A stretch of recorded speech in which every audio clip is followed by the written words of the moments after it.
Мазанік Алёна Рыгораўна, савецкая разведчыца-партызанка, непасрэдны выканаўца знішчэння генеральнага камісара Беларусі Вільгельма Кубы.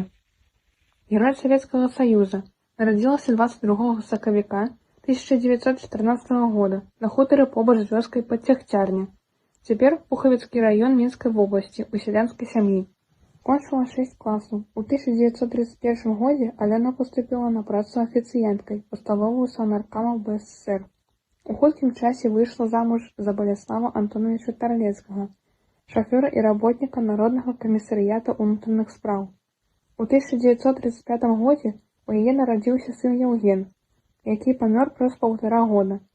Пасля нараджэння дзіцяці Алёна перайшла працаваць у дом адпачынку беларускага Саўнаркама, а ў 1939 годзе Алёна перайшла на працу ў сталовую ЦК Кампартыі Беларусі. У пачатку чэрвеня 1943 года Алёна была прынята на працу ў трохпавярховы асабняк, у якім жыў разам з сям'ёй генеральны камісар Беларусі Вільгельм Кубы. Алёна Мазанік здзейсніла унікальны подзвіг у гісторыі Вялікай Айчыннай вайны. Разам з іншымі адважнымі падпольшчыцамі Осіпавай Марыяй Барысаўнай і Траян Надзеяй Віктараўнай яна правяла ў выкананне прысуд кату беларускага народа генеральнаму камісару Генеральнай акругі Беларусі Вільгельму Кубы. Знішчэнне Кубы. У ноч на 21 верасня 1943 года Алёна і Валянціна запусцілі гадзінны механізм міны, разлічаны на 24 гадзіны. Прыкладна, у 6 часоў 30 хвілін Алёна, абгарнуўшы міну хусткай і паклаўшы яе ў сумку, выйшла на працу. На выпадак правалу ў яе быў пры сабе яд. Пераапрануўшыся, Алёна падвязала міну пад сукенку. Фартух завязваць не стала, і выбуховае прыстасаванне пад ім апынулася зусім незаўважна. Праз некаторы час Алёна адпрасілася ў Аніты сысці з працы на падставе зубнога болю. Прыкладна ў 10 гадзін раніцы Куба сышоў на працу. Сышлі ў школу яго старэйшыя дзеці, а праз некаторы час сышла ў краму з малодшым дзіцём і Аніта. Алёна здолена пракрасціся ў спальню Кубы на другім паверсе і закласці міну. Адразу пасля гэтага яна пакінула будынак, спаслаўшыся на дазвол гаспадыні. Прыкладна ў гэты ж час з працы сышла і Валянціна. Сеўшы ў машыну, выдзеленую дырэктарам кінатэатра Мікалаем Пахлябаевым, Алёна, Валянціна і Марыя Осіпава выбраліся з горада.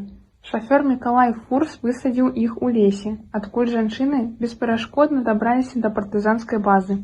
У ноч 22 верасня 1943 года міна спрацавала. Куба быў забіты на месцы. Цяжарная жонка Аніта, якая знаходзілася побач, не пацярпела. 12 кастрычніка 1943 года Алёна Мазанік разам з іншымі ўдзельніцамі ліквідацыі Кубы была адпраўлена на самалёце ў савецкі тыл. Пасля напісання справаздачы яе яшчэ чакаў грунтоўны допыт. З прычыны асаблівай важнасці справы допыт вялі наркам дзяржбяспекі Меркулаў, яго намеснік Кабулоў і начальнік разведвальнага ўпраўлення генштаба Кузняцоў. У 1948 годзе Алёна скончыла вышэйшую рэспубліканскую партыйную школу пры ЦК Кампартыі Беларусі. У 1952 годзе Мінскі дзяржаўны педагагічны інстытут. З 1952 па 1960 год працавала намеснікам дырэктара фундаментальнай бібліятэкі Акадэміі навук Беларускай ССР, заслужаны работнік культуры Беларускай ССР.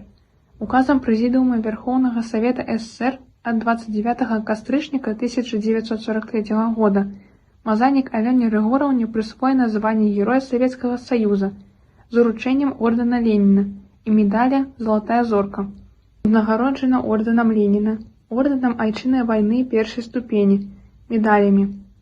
Памерла 7 красавіка 1996 года, пахавана на ўсходніх могілках Мінска. У Мінску на доме нумар 2 па вуліцы Чычэрына, у якім жыла Алёна Рыгораўна Мазанік, устаноўлена мемарыяльная дошка.